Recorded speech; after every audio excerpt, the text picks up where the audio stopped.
vou falar a respeito do ar-condicionado do Peugeot 206.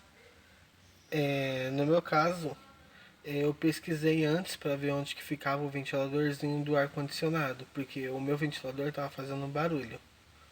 E ele ficava apitando de vez em quando. O motivo que era do apito era um plástico, pequenininho assim. Aí eu peguei e desmontei tudo. Eu desmontei aqui onde fica o rádio, pra ver se era aqui, e não era. Aí eu desmontei o porta-luvas e ele fica aqui embaixo. Eu vou te mostrar onde fica, que o lugar é bem escondido. E muitas pessoas não devem saber onde fica.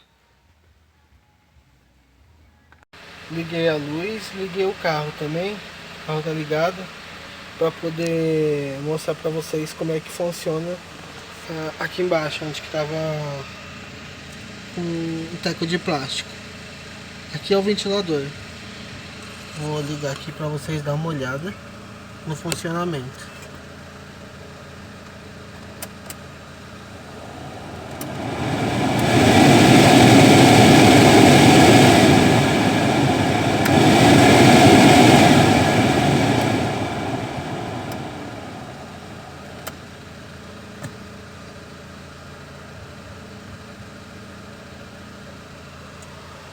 Deu para vocês verem onde fica? Aqui é o porta-luvas.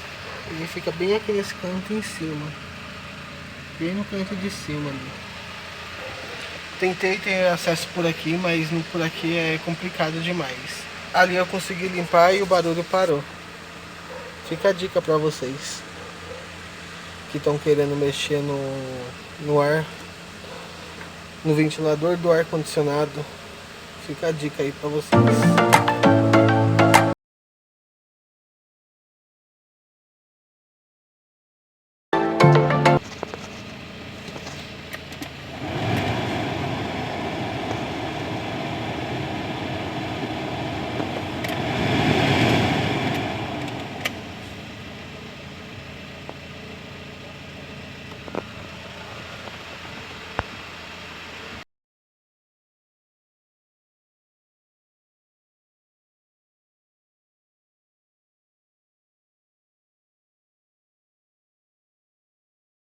Se você gostou, deixa seu like e compartilha com um amigo. E até o próximo vídeo. Tchau!